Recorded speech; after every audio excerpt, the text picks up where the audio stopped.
तो यूपी में RTE admission 2026 का प्रोसेस शुरू हो चुका है। एडमिशन बिल्कुल फ्री में होगा और किराए पर रहने वाले लोग अपने बच्चों का इस बार एडमिशन नहीं करा पाएंगे, यानी वो आवेदन नहीं कर पाएंगे। प्रदेश भर के प्राइवेट स्कूलों में लगभग 2,10,000 सीटों पर एडमिशन होगा। अब इसमें आप देख लीजिए कौन कौन सा डॉक्यूमेंट लगेगा और इस बात का भी ध्यान दीजिएगा कि आरटीई पर 25% सीटें आरक्षित होती हैं। फीस और ड्रेस भी बिल्कुल फ्री होता है। आवेदन के लिए इन डॉक्यूमेंट की जरूरत होगी। तहसीलदार की तरफ से जाति प्रमाण पत्र, SC, ST और OBC बच्चों के लिए। खाद्य विभाग की तरफ से जारी गरीब रेखा से नीचे का राशन कार्ड लगेगा। वार्षिक आय प्रमाण पत्र लगेगा। सक्षम अधिकारी की तरफ से जारी प्रमाण पत्र रहेगा अनाथ बच्चों के लिए, अगर वो एडमिशन कराना चाहते हैं। तहसीलदार की तरफ से जारी निवास प्रमाण पत्र, मतदाता परिचय पत्र, राशन कार्ड और पासपोर्ट होना जरूरी है।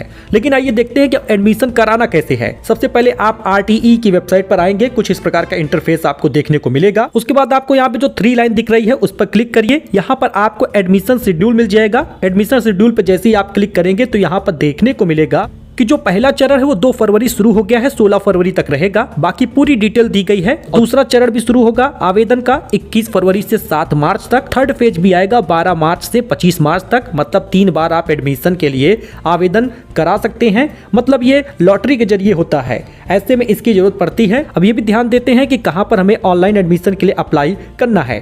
फिर इसी 3 डॉट पर आते हैं तो यहाँ पर आप देखेंगे कि लिखा हुआ है ऑनलाइन एप्लीकेशन स्टूडेंट लॉगिन, उस पर क्लिक करना होगा। अब यहाँ पे आप देखेंगे स्टूडेंट लॉगिन में न्यू स्टूडेंट रजिस्ट्रेशन दिखा रहा है। इस पर ही आपको क्लिक करना है क्योंकि आपने नया रजिस्ट्रेशन के लिए अप्लाई करना चाह रहे हैं। इस पर जैसे ही हम क्लिक करेंगे तो एक नया पेज खुल जाएगा। अब आपको यहाँ पे कुछ पॉपअप दिखेगा। पहले तो ये एप्लीकेशन फॉर्म आपको इंग्लिश में भरना है। अपलोड की गई इमेज जो है वो JPEG या फिर JPG फाइल में होनी चाहिए, 100 KB से कम होना चाहिए। इसमें यह भी बताया जा रहा है कि आवेदन में डॉक्यूमेंट के रूप में आधार कार्ड की छायापत्री अपलोड न करें। दुर्बल वर्ग और अलाभित समूह की पात्रता शासन आदेश GO के अनुसार होगी। आवेदन से पहले पात्रता की जांच शासन आदेश में अवश्य कर लें और साथ ही आधार संख्या से अधिक 3 बार ही आप आवेदन का प्रयास कर पाएंगे। 3 से अधिक बार का प्रयास करने पर रजिस्ट्रेशन संभव नहीं हो पाएगा। इसके साथ ही अब आप यहाँ पे देखिए जिस जिले में आपको एडमिशन कराना है, आप जिस जिले के हैं उसका नाम डालेंगे। मान लीजिए मैं अमेठी डाल रहा हूँ। उसके बाद एरिया क्या चुनना है। एरिया आप रूरल हैं, गाँव एरिया के हैं या शहर एरिया के हैं तो उसको भी आपको चुन लेना है।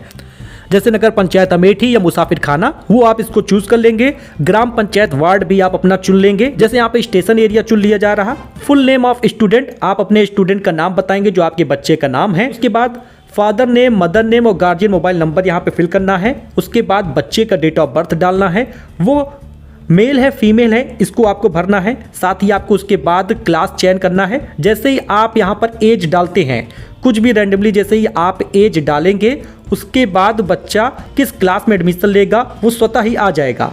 जैसे देखिए यहाँ पे 2021 डेट ऑफ बर्थ डाला गया तो LKG क्लास आ गया। इसके बाद कैटेगरी अलाभित समूह के हैं या दुर्बल वर्ग के हैं उसको आपको चूज करना है। स्टूडेंट की सब कैटेगरी क्या है वो बताना है। सर्टिफिकेट नंबर आय प्रमाण पत्र वाला उसको डालना है। अपलोड कर देना है डॉक्यूमेंट। उसके बाद आधार होल्डर का रिलेशन क्या है, मतलब आपका अपने बच्चे से क्या रिलेशन है। पिता का रिलेशन है तो फादर लिखेंगे, मदर का रिलेशन है तो मदर लिखेंगे। साथ ही आधार होल्डर में आपके बच्चे का क्या नाम है उसको फिल करना है। आधार होल्डर की जेंडर क्या है, लड़का या लड़की, उसको फिल करना है। फिर पेरेंट्स का यानी गार्जियन का आधार नंबर यहाँ पर 12 डिजिट डालना है।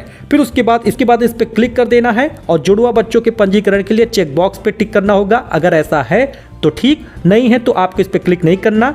बाकी जो उसके बाद कैप्चा दिखेगा उसी कैप्चा को यहाँ पर फिल करके रजिस्टर कर देना है। बस इतना ही करना होगा, आवेदन हो जाएगा।